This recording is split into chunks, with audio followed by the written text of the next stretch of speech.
മുഹമ്മദ് മുസ്തഫ സല്ലല്ലാഹു അലൈഹി വസല്ലം തങ്ങൾ സത്യവിശ്വാസികൾക്ക് തങ്ങളുടെ സ്വന്തം ദേഹങ്ങളെക്കാൾ അടുത്ത ആളാകുന്നു എന്നാണ് സൂറ അഹ്സാബിലെ 6-ാമത്തെ ആയത്തിൽ സൂചിപ്പിക്കുന്നത്. അന്നബിയു ഔലാ ബിൽ മുഅ്മിനീന മിൻ അൻഫുസിഹിം വഅസ്വാജുഹു ഉമ്മഹാത്തുഹും. ആ പ്രവാചകൻ സ്വന്തം ദേഹങ്ങളെക്കാൾ, അവിടെ നമ്മളൊന്ന് ആലോചിക്കേണ്ടതുണ്ട്. അങ്ങനെ കേട്ടുപോകുന്നൊരായത്താണ്. സ്വന്തം ദേഹത്തെ ഇഷ്ടപ്പെടാത്ത ആരും ഉണ്ടാവില്ല. നമ്മുടെ ശരീരം വൃത്തിയാക്കുന്നതിനും നല്ല ഭക്ഷണം കഴിക്കുന്നതിനും എന്തെങ്കിലുമൊക്കെ സുഖകരമല്ലാത്ത അവസ്ഥ, അതിനാണ് അസുഖം എന്ന് പറയുക. സുഖമില്ലാത്ത അവസ്ഥയാണ് അസുഖം. അത് വരുമ്പോഴേക്ക് അതിനാവശ്യമായ മരുന്നുകൾ സ്വീകരിച്ച് ശരീരത്തെ സുഖപ്പെടുത്തുകയും അസ്വാസ്ഥ്യമുണ്ടാകുമ്പോൾ സ്വസ്ഥതയിൽ എത്തിച്ചേരുന്നതിന് വേണ്ടി എല്ലാ പരിശ്രമവും നടത്തുകയും, അങ്ങനെ നമ്മുടെ ശരീരത്തെ ഇഷ്ടപ്പെടുക എന്നുള്ളത് അത് വിശ്വാസത്തിന്റെ ഭാഗമായി നമ്മൾ ചെയ്യേണ്ട കാര്യം തന്നെയാണ്. സ്വന്തം ശരീരത്തോട് നമുക്ക് ഹക്കുണ്ട്, ബാധ്യതയുണ്ട്. സമയത്ത് ഉറങ്ങുക, സമയത്ത് എഴുന്നേൽക്കുക, സമയത്ത് ഭക്ഷണം കഴിക്കുക, സമയമാകുമ്പോൾ കുളിക്കുക, വൃത്തിയാവുക, ആരോഗ്യത്തെ ഹാനികരമായി ബാധിക്കുന്ന മുഴുവൻ കാര്യങ്ങളിൽ നിന്നും വിട്ടുനിൽക്കുക എന്നതെല്ലാം വിശ്വാസത്തിന്റെ ഭാഗമാണ്. അങ്ങനെ സ്വന്തം ശരീരത്തെ എല്ലാവരും അങ്ങേയറ്റം സ്നേഹിക്കുകയും ഇഷ്ടപ്പെടുകയും അതിനെ സംരക്ഷിക്കുകയും ഒക്കെ ചെയ്യുന്നു. ആ ഉദാഹരണമാണ് ഖുർആൻ പറയുന്നത്. അതിനേക്കാൾ കൂടുതൽ സത്യവിശ്വാസികൾക്ക് ആ സ്വന്തം ദേഹങ്ങളെക്കാൾ പ്രിയപ്പെട്ടവനാകണം ഹബീബായ സല്ലല്ലാഹു അലൈഹി വസല്ലം എന്ന ഈ ഒരൊറ്റ ആയത്തിൽ നിന്ന് നമുക്കത് മനസ്സിലാക്കാം. വഅസ്വാജുഹു ഉമ്മഹാത്തുഹും. ആ പ്രവാചക തിരുമേനിയുടെ ഭാര്യമാർ നമ്മുടെ മാതാക്കളാകുന്നു. ആ വിശ്വാസികളുടെ മാതാക്കളാകുന്നു. ഉമ്മഹാത്തുൽ മുഅ്മിനീൻ, അതാണ് ആത്മബന്ധം എന്ന് പറഞ്ഞാൽ. നമ്മുടെ ഉമ്മമാരാകുന്നു അവർ. സല്ലല്ലാഹു അലൈഹി വസല്ലമയുടെ ഭാര്യമാരെ മറ്റ് വിശ്വാസികൾക്ക് വിവാഹം കഴിക്കാൻ കഴിയില്ല. കാരണം എന്താ? എല്ലാവരുടെയും മാതാക്കളാകുന്നു. ഹുർരിമത്ത് അലൈക്കും ഉമ്മഹാത്തുക്കും എന്ന് പറഞ്ഞുകൊണ്ട് ഖുർആൻ വിവാഹം കഴിക്കൽ നിഷിദ്ധമാക്കിയ കൂട്ടത്തിൽ ആദ്യം എണ്ണി പറഞ്ഞത് സ്വന്തം മാതാക്കളെയാണ്. അവിടെയാണ് നമ്മൾ ആലോചിക്കേണ്ടത്. റസൂലുള്ളാഹി സ്വല്ലല്ലാഹു അലൈഹി വസല്ലം ഈ പറഞ്ഞ അർത്ഥത്തിൽ നമ്മുടെ സ്നേഹഭാജനമായി മാറുന്നുണ്ടോ? ലാ യുഅ്മിനു അഹദുക്കും ഹത്താ അകൂന അഹബ്ബ ഇലൈഹി മിൻ വാലിദിഹി വവലദിഹി വന്നാസി അജ്മഈൻ. നിങ്ങളുടെ മാതാപിതാക്കളെക്കാൾ, നിങ്ങളുടെ സന്താനങ്ങളെക്കാൾ, ലോകത്തുള്ള മുഴുവൻ മനുഷ്യരെക്കാളും നിങ്ങൾക്ക് ആ പ്രവാചകൻ പ്രിയപ്പെട്ടവനാകണമെന്നത് ഇസ്ലാമിന്റെ അധ്യാപനമാണ്. ആ വിഷയത്തിൽ തർക്കമില്ല, എല്ലാവരും അംഗീകരിക്കും. പക്ഷെ അതെങ്ങനെയാകണമെന്നതും ചരിത്രത്തിലൂടെ നിരവധി സംഭവങ്ങളിൽ പ്രവാചക സല്ലല്ലാഹു അലൈഹി വസല്ലമയുടെ മക്ക കാലഘട്ടവും മദീന കാലഘട്ടവും പ്രവാചക തിരുമേനി സല്ലല്ലാഹു അലൈഹി വസല്ലമയ്ക്ക് ശേഷമുള്ള ഖിലാഫത്തിന്റെ കാലഘട്ടവും റസൂലുള്ളാഹി സല്ലല്ലാഹു അലൈഹി വസല്ലമയുടെ വഫാത്തിന് ശേഷവും പിന്നീട് 50ഉം 60ഉം കൊല്ലമൊക്കെ ജീവിച്ചിരുന്ന ഹിജറ 50ലും 60ലും ഒക്കെ മരിച്ച പ്രവാചക പത്നിമാരുടെ ജീവിതവും ആ സ്വഹാബികളെ കണ്ട താബികളുടെയും അവരെ കണ്ട തബഉ താബികളുടെയും ജീവിതവും ഒക്കെ എടുത്ത് പരിശോധിച്ചാൽ മതി. അപ്പൊ മനസ്സിലാകും എങ്ങനെയാണ് അവർ പ്രവാചകനുമായി ചേർന്ന് നിന്നത് എന്ന്. അവിടെ സ്വന്തം മാതാപിതാക്കളെക്കാളും മക്കളെക്കാളും പ്രിയപ്പെട്ടവനാകണം. നബി സല്ലല്ലാഹു അലൈഹി വസല്ലം മക്കയിൽ വരുമ്പോ അവിടെയുണ്ടായിരുന്ന യഹൂദ മതവിശ്വാസികളായിരുന്നാലും ക്രൈസ്തവ മതവിശ്വാസികളായിരുന്നാലും മുശ്രിക്കുകളായിരുന്നാലും അവര് പറഞ്ഞിരുന്നത് ഞങ്ങൾ ഇബ്രാഹിം നബി അലൈഹി സ്വലാമിന്റെ മാർഗത്തിലാകുന്നു എന്നാണ്. അവർ ഇബ്രാഹിം നബി അലൈഹി സ്വലാമിനെ സ്നേഹിക്കുന്നവരായിരുന്നു. ഇബ്രാഹിം നബി അലൈഹി സ്വലാത്തു വസ്സലാമയോടുള്ള സ്നേഹം അവകാശപ്പെടുന്നവരായിരുന്നു. ആ യഹൂദികളും ക്രൈസ്തവരും മുശ്രിക്കുകളും പിന്നീട് നബി സല്ലല്ലാഹു അലൈഹി വസല്ലമയോ 4 ആളുകൾ റസൂലുള്ളാഹി സ്വല്ലല്ലാഹു അലൈഹി വസല്ലമയോടുള്ള ഇത്തിബാവും സ്നേഹവും അവകാശപ്പെടുന്നവരായി മക്കയിലുണ്ട്. വിശുദ്ധ ഖുർആൻ അതിന് തീർപ്പ് കൽപ്പിച്ചു. മാകാന ഇബ്രാഹീമു യഹൂദിയൻ വലാ നസ്റാനിയൻ വലാകിൻ കാന ഹനീഫൻ മുസ്ലിമൻ. ശിർക്ക് ചെയ്യാത്തവരാണ് ഇബ്രാഹിം നബി അലൈഹി സ്വലാം. അന്ന് യഹൂദികളുടെ വിശ്വാസവുമായി ബന്ധപ്പെട്ടോ ക്രൈസ്തവ സമൂഹം ആചരിച്ചു പോരുന്ന വിശ്വാസവുമായി ബന്ധപ്പെട്ടോ ആ ഇബ്രാഹിമിന് ഒരു ബന്ധവുമില്ല. അള്ളാഹുവിന് പൂർണ്ണമായും കീഴൊതുങ്ങിയ വലാകിൻ കാന ഹനീഫൻ മുസ്ലിമൻ വമാ കാന മിനൽ മുശ്രിക്കീൻ. ഖുർആൻ എടുത്തു പറഞ്ഞു. ഇബ്രാഹിം നബി അലൈഹി സ്വലാമിന്റെ പ്രഖ്യാപനമാണ് ഇന്നി വജ്ജഹതു വജ്ഹിയ അല്ലദീ ഫതറസ് സമാവാതി വൽ അർള ഹനീഫൻ വമാ അന മിനൽ മുശ്രിക്കീൻ. ശിർക്കിന്റെ ഒന്നുമായും യോജിച്ചു പോകാത്ത, പൂർണ്ണമായും ഋജുമാനസനായ മുസ്ലിമായ ഇബ്രാഹിം നബി അലൈഹി സ്വലാം. അപ്പൊ ഇബ്രാഹിം നബിയോടുള്ള സ്നേഹം അവകാശപ്പെടുന്നവരും മക്കയിലുണ്ട്. ഇബ്രാഹിം നബി അലൈഹി സ്വലാമിനെ യഥാർത്ഥത്തിൽ പിൻപറ്റുകയും സ്നേഹിക്കുകയും ചെയ്യുന്ന മുഹമ്മദ് മുസ്തഫ സല്ലല്ലാഹു അലൈഹി വസല്ലമയും മക്കയിലുണ്ട്. അള്ളാഹുവിനെ മാത്രം ആരാധിക്കുന്നതിന് വേണ്ടി ഭൂമിയിൽ ആദ്യമായി പണി കഴിപ്പിച്ച കഅബാലയം ഏകദൈവാരാധനയുടെ ഏറ്റവും വലിയ ഉദാഹരണവും കേന്ദ്രവും. അവിടെയാണ് 300-ൽ പരം വിഗ്രഹങ്ങൾ കൊണ്ടുവച്ച് മക്കയിലുണ്ടായിരുന്ന മുശ്രിക്കുകൾ ഇബ്രാഹിം നബി അലൈഹി സ്വലാമിനോട് സ്നേഹം പ്രകടിപ്പിച്ചത്. അവർ പറയുന്നത് എന്താ? ഇബ്രാഹിം നബി അലൈഹി സ്വലാമിന്റെ സ്നേഹം എന്നാണ്. ആ ഇബ്രാഹിം നബി അലൈഹി സ്വലാമിയുടെ ചിത്രം അവർ വരച്ചു വെച്ചു, വിഗ്രഹം അവരുണ്ടാക്കി. ഇസ്മായിൽ നബി അലൈഹി സ്വലാമിന്റെ ചിത്രം വരച്ചു വെച്ചു, വിഗ്രഹമുണ്ടാക്കി. അവരുടെ പിറകുഭാഗത്ത് അവർ ആവനാഴിയിൽ അമ്പ് നിറച്ചു വെച്ച് ആ അമ്പ് ഇങ്ങനെ എടുത്തിട്ട് ഭാഗ്യ നിർഭാഗ്യങ്ങൾ പരീക്ഷിച്ചു. ഞങ്ങളുടെ ജീവിതത്തിൽ ഭാഗ്യവും നിർഭാഗ്യവും ഒക്കെ തീരുമാനിക്കുന്നത് ഇബ്രാഹിം നബി അലൈഹി സ്വലാമും ഇസ്മായിൽ നബി അലൈഹി സ്വലാമും ആകുന്നു എന്നവർ വിശ്വസിച്ചു. അങ്ങനെയാണ് ആ സ്നേഹം വഴിമാറിപ്പോയത്. ഏറ്റവും നല്ല ഉദാഹരണമാണത്. എന്തിനാ ഖുർആൻ വിശദീകരിച്ചത്? അങ്ങനെ മുഹമ്മദ് മുസ്തഫ സല്ലല്ലാഹു അലൈഹി വസല്ലമയുടെ ഉമ്മത്തിന് സംഭവിക്കാതിരിക്കാൻ പ്രവാചക തിരുമേനി സല്ലല്ലാഹു അലൈഹി വസല്ലമയുടെ കൂടെ 9-ാമത്തെ വയസ്സിൽ അടിമച്ചന്തയിൽ ഒരു കൊള്ളസംഘത്തിന്റെ കയ്യിൽ അകപ്പെട്ട് വിൽക്കപ്പെട്ട, പിൽക്കാലത്ത് അറിയപ്പെട്ട സഹാബിയാണ് സെയ്ദ് ബിൻ ഹാരിസ റളിയല്ലാഹു അൻഹു. സെയ്ദ് ബിൻ ഹാരിസ റളിയല്ലാഹു അൻഹു ചെറുപ്പത്തിൽ അങ്ങനെ കൊള്ളസംഘത്തിന്റെ കയ്യിലകപ്പെട്ട് അടിമച്ചന്തയിൽ, അന്ന് അടിമ സമ്പ്രദായമുണ്ടല്ലോ, വിറ്റു. പിന്നീട് സെയ്ദ് ബിൻ ഹാരിസ ചെറുപ്പത്തിലെ എത്തിപ്പെടുന്നത് ഖദീജ റളിയല്ലാഹു അൻഹയുടെ കയ്യിലാണ്. അന്ന് മക്കയിലെ വർത്തക പ്രമാണിയാണ്, അവർ കച്ചവടക്കാരിയാണ്.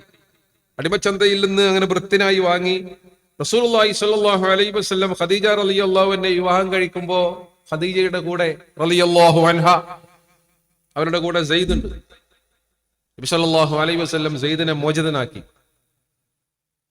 പിന്നീട് സെയ്ദ് മക്കയിലുണ്ട് എന്നറിഞ്ഞുകൊണ്ട് സെയ്ദിന്റെ പിതാവും പിതൃവിനുമൊക്കെ അവനെ തിരിച്ചു കിട്ടുവാൻ വേണ്ടി നബിയുടെ അടുത്ത് വരുന്നുണ്ട്. നബി സല്ലല്ലാഹു അലൈഹി വസല്ലമയോട് പറയുന്നുണ്ട്, ഈ സെയ്ദിനെ ഞങ്ങൾക്ക് തിരിച്ചു തരണം, ഞാൻ അവന്റെ പിതാവാണ്, ഇതവന്റെ പിതൃവ്യനാണ്, ഞങ്ങൾ എത്ര പൈസ വേണമെങ്കിലും തരാം. റസൂലുള്ളാഹി സ്വല്ലല്ലാഹു അലൈഹി വസല്ലം അവരോട് പറഞ്ഞത്, സെയ്ദിന് സമ്മതമാണെങ്കിൽ സെയ്ദ് നിങ്ങളുടെ കൂടെ വരട്ടെ എന്നാണ്. സെയ്ദ് റളിയല്ലാഹു അൻഹു പറഞ്ഞത്, ഞാൻ ഇപ്പോൾ താമസിക്കുന്നത് ഏറ്റവും മാന്യനായ, ഏറ്റവും ബഹുമാന്യനായ, ഏറ്റവും ആദരണീയനായ, ഈ ലോകത്തെ ഏറ്റവും നല്ല മനുഷ്യന്റെ കൂടെയാകുന്നു, ഞാൻ തിരിച്ചു വരുന്നില്ല എന്നാണ്. അങ്ങനെയാണ് സെയ്ദ് ബിൻ ഹാരിസ റളിയല്ലാഹു അൻഹു പ്രവാചകന്റെ ശിക്ഷണത്തിൽ വളർന്ന് പ്രവാചകൻ ഒരു മകനെ പോലെ വളർത്തിക്കൊണ്ടുവരുന്നത്. ഇതേപോലെ തന്നെയാണ് അലി റളിയല്ലാഹു അൻഹുവിന്റെ ചരിത്രം പരിശോധിച്ചാൽ നമുക്ക് കാണുവാൻ സാധിക്കും. റസൂലുള്ളാഹിയുമായി ആര് സഹവാസവും ആരംഭിച്ചുവോ അവർ പ്രവാചകനെ വിട്ടുപോയതായി നമുക്ക് കാണുവാൻ കഴിയുകയില്ല.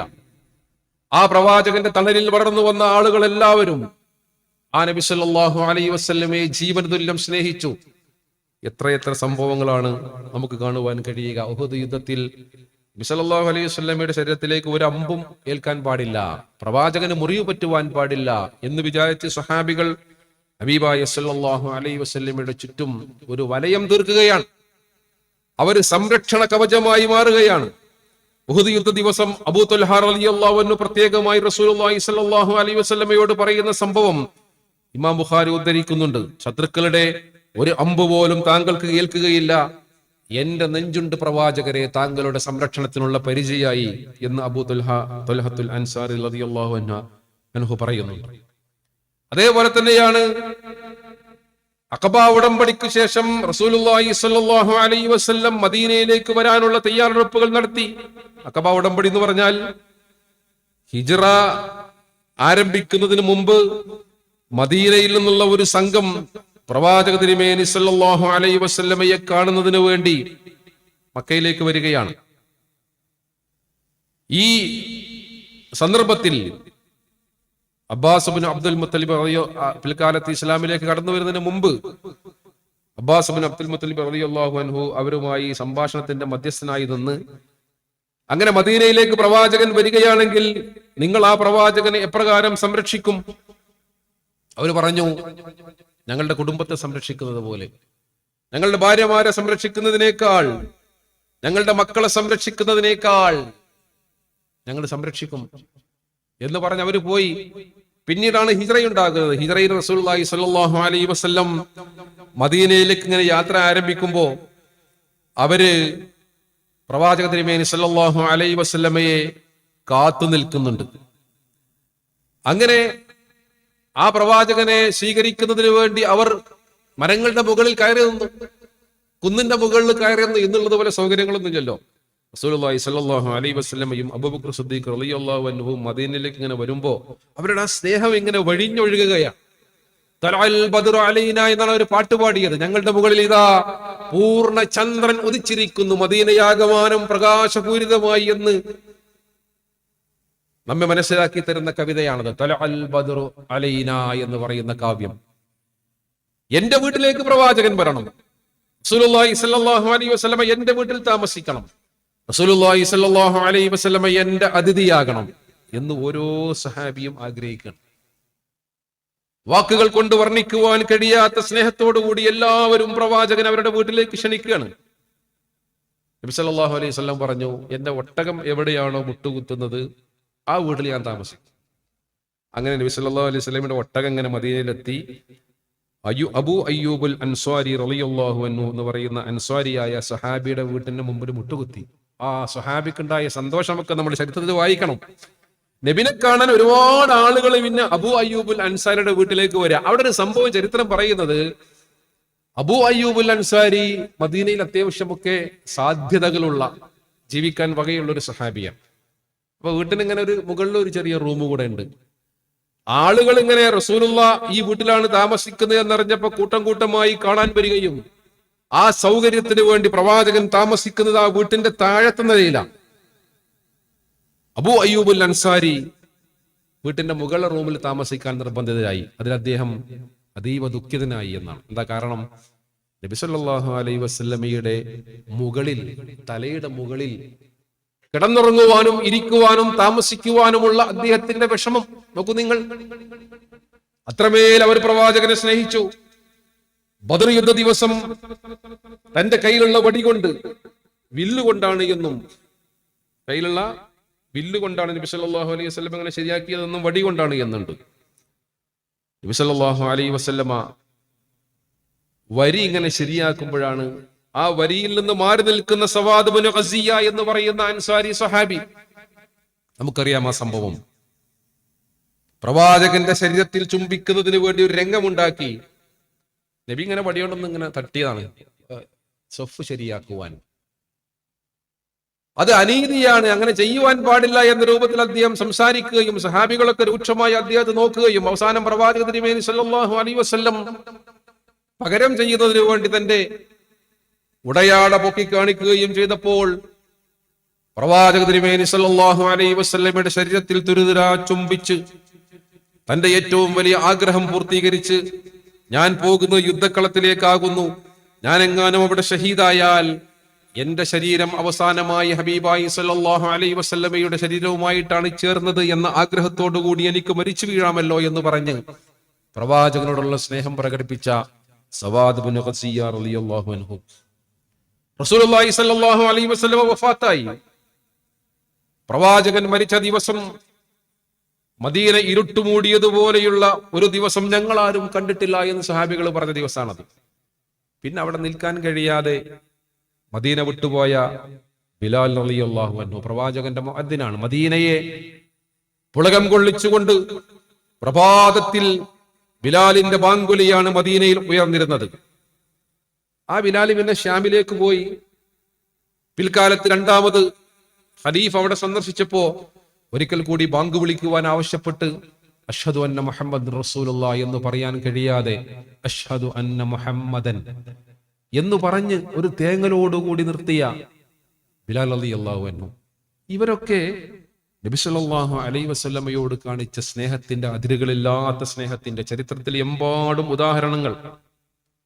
അവരെങ്ങനെയാണ് പ്രവാചകനെ സ്നേഹിച്ചത് നോക്കൂ നിങ്ങൾ. മാത്രമല്ല, റസൂലുള്ളാഹി സ്വല്ലല്ലാഹു അലൈഹി വസല്ലം വഫാത്തായതിനു ശേഷം 2 വർഷക്കാലം ഖിലാഫത്ത് ഏറ്റെടുത്ത അബൂബക്കർ സിദ്ദീഖ് റളിയല്ലാഹു അൻഹു. അപ്പൊ 2 റബീഉൽ അവ്വൽ ഏതായാലും കഴിഞ്ഞു പോയി.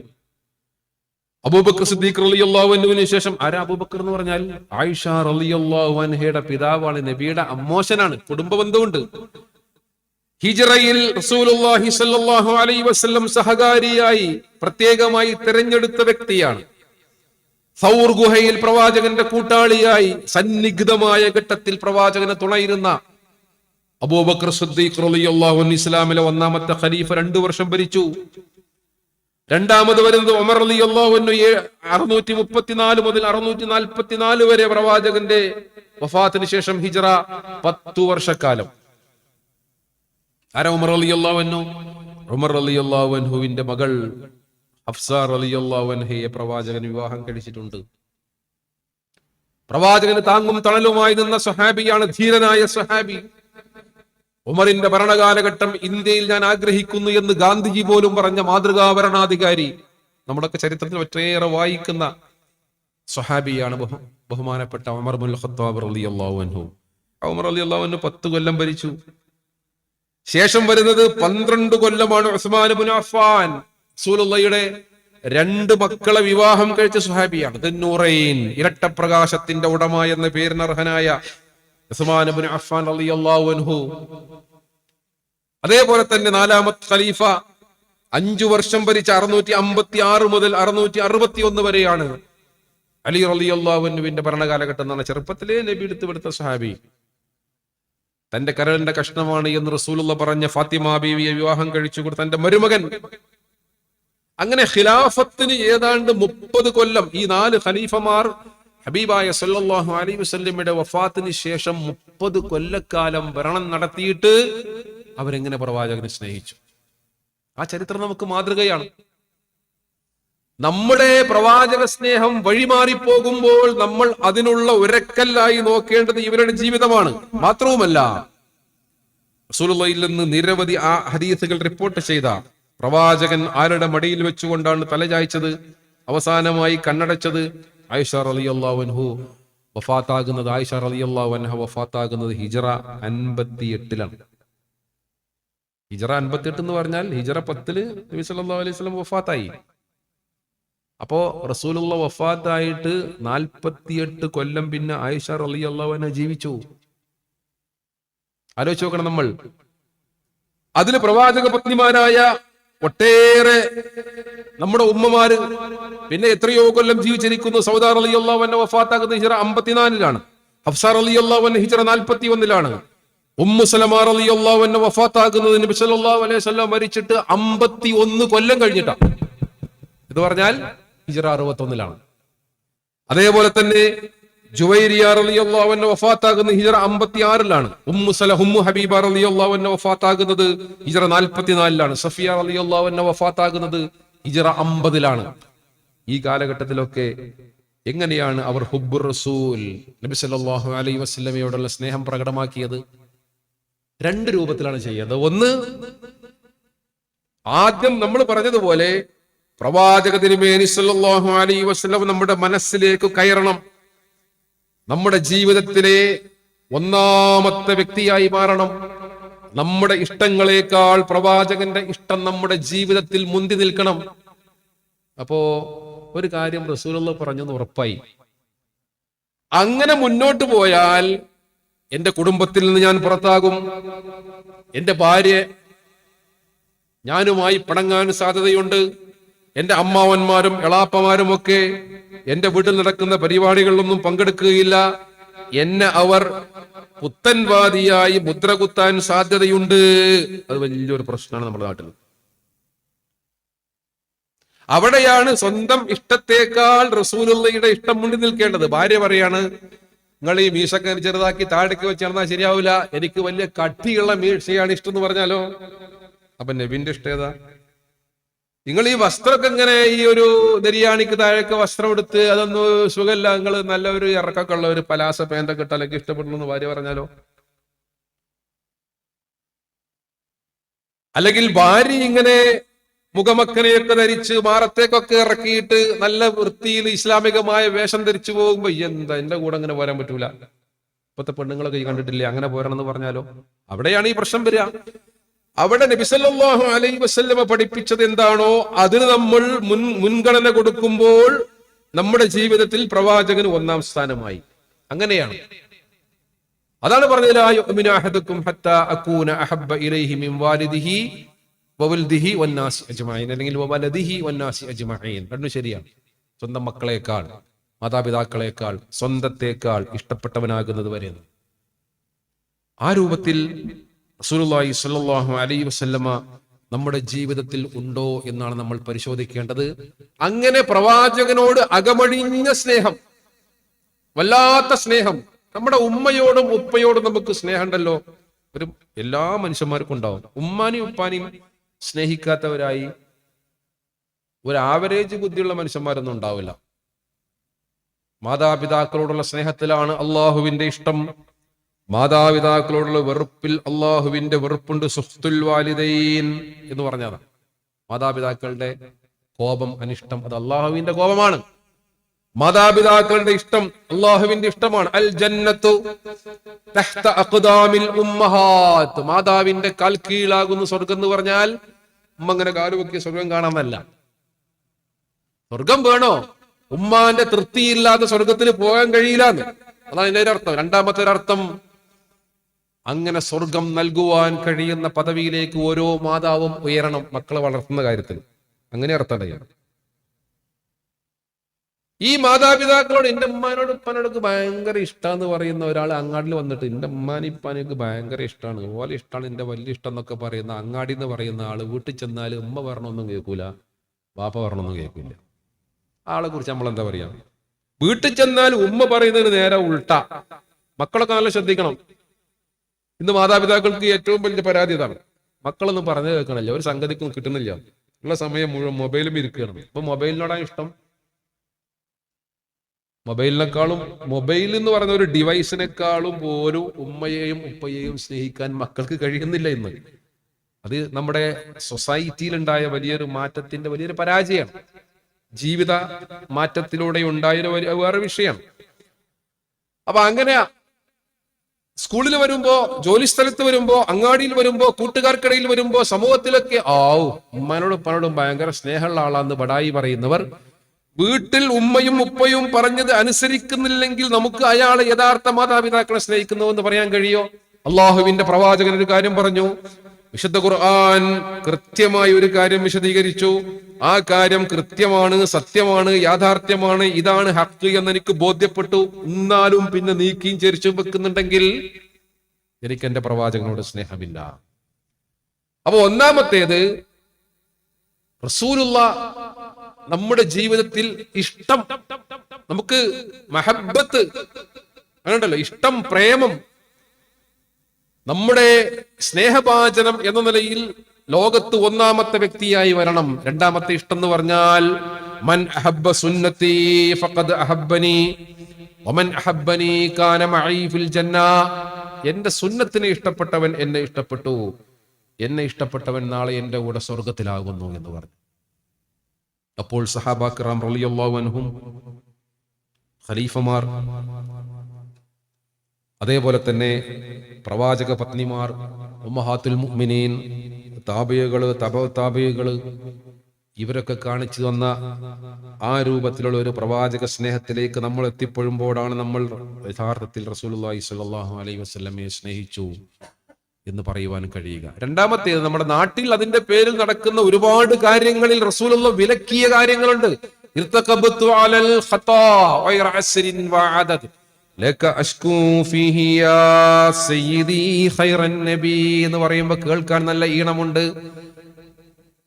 എണ്ണിയാൽ ഒടുങ്ങാത്ത തെറ്റുകൾ ഞാൻ ചെയ്തു പോയി പ്രവാചകരെ, അങ്ങയോട് ഞാൻ ശിക്കായത്ത് ബോധിപ്പിക്കുന്നു എന്ന് പറഞ്ഞാൽ ആവലാതി ബോധിപ്പിക്കുന്നു.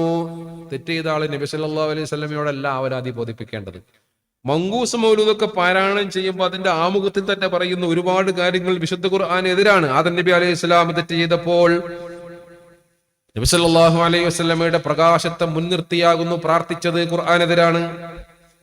നൂഹ് നബി അലൈഹി സ്വലാം പ്രളയമുണ്ടായപ്പോൾ ആ കപ്പലിൽ രക്ഷപ്പെടാൻ വേണ്ടി മുഹമ്മദ് മുസ്തഫ സല്ലല്ലാഹു അലൈഹി വസല്ലമയുടെ പ്രകാശത്തെ മുൻനിർത്തിയാണ് പ്രാർത്ഥിച്ചത്. ഇബ്രാഹിം നബി അലൈഹി സ്വലാം തീയിലെറിയപ്പെട്ടപ്പോൾ അവിടെ നബി സല്ലല്ലാഹു അലൈഹി വസല്ലമയുടെ പ്രകാശം കൊണ്ടാണ് രക്ഷ കിട്ടിയത്. ഏതുവരെ എന്ന് വെച്ചാൽ ആ കപ്പല് നബി സല്ലല്ലാഹു അലൈഹി വസല്ലമയുടെ കൈവെള്ളയിലായിരുന്നു കൊണ്ടുപോയത് എന്ന് അവിടെ പറയുന്നുണ്ട്. മുഹീദ്ദീൻ ഷെയ്ഖിനെ കുറിച്ച് പറയുന്നിടത്ത് അനാ കുൻതു മഅ നൂഹിൻ, ഞാൻ നൂഹ് നബിന്റെ കൂടെ ഉണ്ടായിരുന്നത് മുഹീദ്ദീൻ ഷെയ്ഖ് പറഞ്ഞതായിട്ടും പറയുന്നുണ്ട്. അതൊക്കെ പിൽക്കാലത്ത് മഹാന്മാരായ വലിയകളുടെ പേരിൽ, അമ്പിയാക്കളുടെ പേരിൽ, സ്വാലിഹീങ്ങളുടെ പേരിൽ, സിദ്ദീഖീങ്ങളുടെ പേരിൽ, ശുഹദാക്കളുടെ പേരിലൊക്കെ പല ആളുകളും എഴുതിയുണ്ടാക്കിയ സംഗതികളാണ്. അങ്ങനെയുള്ള ഖുർആന് വിരുദ്ധമായ വിശ്വാസങ്ങളും ശിർക്കൻ കാര്യങ്ങളും കൂടെ മദ്ഹ് എന്ന പേരിൽ നമ്മുടെ നാട്ടിൽ പാടുന്നു എന്നത് അതിന്റെ അപകടകരമായ ഒരു വശമാണ്. അതുകൂടെ നമ്മൾ ഇതിൽ ചേർത്ത് വായിക്കേണ്ടതുണ്ട്. നിങ്ങളെന്താ ഈ കാലം വരുമ്പോ നിങ്ങൾക്ക് നബിനോട് സ്നേഹമൊന്നുമില്ലേ, നിങ്ങൾ എന്തിനും അങ്ങനെ കുറ്റം പറയാൻ പോകുന്നത്, ആൾക്കാരെന്താ വെച്ചാൽ ആയിക്കോട്ടെ, ഓല് ഇഷ്ടപ്പെട്ടോട്ടെ എന്ന് പറയുന്ന ആളുകളുണ്ട്. നമ്മൾ നോക്കും, നിങ്ങൾ സ്വഹാബികൾ റസൂലുള്ളാഹി സ്വല്ലല്ലാഹു അലൈഹി വസല്ലമ എല്ലാ സംസാരത്തിന്റെ മുന്നോടിയായി അതിന്റെ റുക്നുകളായി അതിന്റെ ആമുഖമായി പറഞ്ഞത് വകുല്ല മുഹ്ദസത്തിൻ ബിദ്അ, പുതുതായി ഉണ്ടാക്കുന്ന മതത്തിൽ പുതുതായി ഉണ്ടാക്കുന്ന കാര്യങ്ങളൊക്കെ ബിദ്അത്താണ്. വകുല്ല ബിദ്അത്തിൻ ളലാല വകുല്ല ളലാലത്തിൻ ഫിന്നാർ എന്ന് റസൂലുള്ളാഹി സ്വല്ലല്ലാഹു അലൈഹി വസല്ലം 1000 തവണയെങ്കിലും അത് പറഞ്ഞിട്ടുള്ളതാണ്. അതുകൊണ്ട് വെറുക്കപ്പെട്ട ഒരു കാര്യം, തിന്മയാകുന്ന ഒരു കാര്യം നിങ്ങൾ കണ്ടു കഴിഞ്ഞാൽ അത് കൈകൊണ്ടോ നാവ് കൊണ്ടോ തടയുകയോ മനസ്സുകൊണ്ട് വെറുക്കുകയോ ചെയ്യുക എന്നത് ഈമാനിന്റെ ഭാഗമാകുന്നു എന്ന് പ്രവാചക തിരുമേനി സല്ലല്ലാഹു അലൈഹി വസല്ലം പറഞ്ഞ ആ ഉപദേശത്തെ മുൻനിർത്തിയാണ് സഹോദരങ്ങളെ സാന്ദർഭികമായി ഈ വിഷയങ്ങൾ സൂചിപ്പിക്കുന്നത്. കാര്യങ്ങൾ കൃത്യമായി മനസ്സിലാക്കുവാനും അള്ളാഹുവിന്റെ പ്രവാചകനെ അതിരറ്റ് സ്നേഹിക്കുവാനും പിൻപറ്റുവാനും അതിൽ മുൻഗാമികളുടെ മാതൃക സ്വീകരിക്കുവാനും നമ്മൾ തയ്യാറാകേണ്ടതുണ്ട്. അള്ളാഹു സുബ്ഹാനഹു വ തആല നമ്മയെല്ലാം അനുഗ്രഹിക്കുമാറാകട്ടെ.